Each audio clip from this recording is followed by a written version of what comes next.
સુધા પાંડે નામના મહિલા ઉમેદવારને ટિકિટ આપી છે અને એમણે જે સોગંદનામું રજૂ કર્યું છે એમાં એમણે પોતાની બીએની ડિગ્રી 1997માં મળી એવું બતાવ્યું છે અને એમએની ડિગ્રી 1996માં મળી હોવાનું આ સોગંદનામાની અંદર દર્શાવ્યું છે।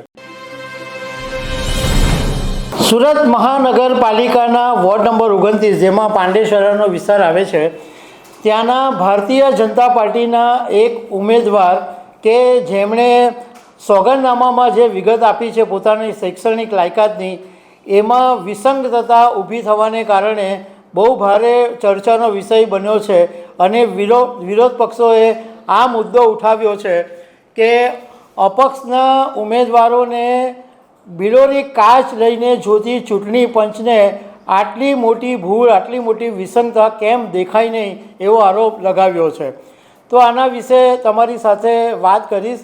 મારું નામ રાજેશ શાહ છે અને તમે જોઈ રહ્યા છો ગુજરાતના સૌથી મોટા ડિજિટલ ન્યૂઝ પ્લેટફોર્મ ખબરછે.com। સુરત મહાનગરપાલિકાની ચૂંટણી 26મીએ થવાની છે અને ભારતીય જનતા પાર્ટીએ સુરત મહાનગરપાલિકાના વોર્ડ નંબર 29 જેમાં પાંડેસરા બમરોલી જેવા વિસ્તારો આવે છે ત્યાં સુધા પાંડે નામના મહિલા ઉમેદવારને ટિકિટ આપી છે અને એમણે જે સોગંદનામું રજૂ કર્યું છે એમાં એમણે પોતાની બીએની ડિગ્રી 1997માં મળી એવું બતાવ્યું છે અને એમએની ડિગ્રી 1996માં મળી હોવાનું આ સોગંદનામાની અંદર દર્શાવ્યું છે। એટલે કોંગ્રેસ અને આમ આદમી પાર્ટીએ આનો જબરજસ્ત વિરોધ નોંધાવ્યો છે અને સોશિયલ મીડિયા ઉપર આ આખી એમની જે સોગંદનામાની કોપી છે એ પણ બહુ ઝડપથી વાયરલ થઈ રહી છે અને વિપક્ષો એવો સવાલ ઉઠાવી રહ્યા છે કે સુધા પાંડે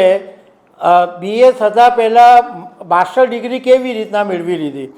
સામાન્ય રીતે પહેલાં બીએની ડિગ્રી થાય એટલે ગ્રેજ્યુએશન થાય અને એ પછી માસ્ટર ડિગ્રી મળે અને એ ગ્રેજ્યુએશન પછી 2 વર્ષનો માસ્ટરનો કોર્સ હોય, પરંતુ એમણે 1996માં એમએ કર્યું હોવાનું બતાવ્યું અને 1997માં બીએ કર્યું હોવાનું બતાવ્યું।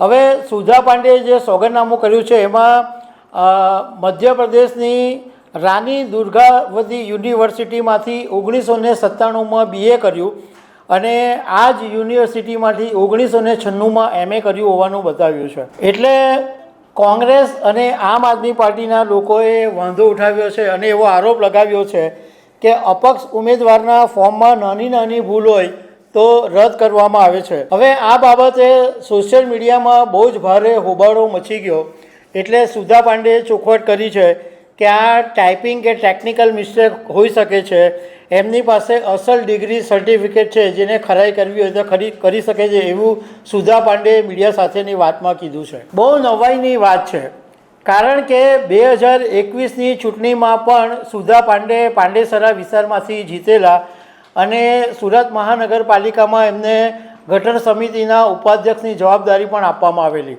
2021માં ફોર્મ ભરાઈ ગયું, 2021માં પણ સોગંદનામામાં આ જ વાત લખી હશે તો ત્યારે કોઈ મુદ્દો ઊભો નહીં થયો।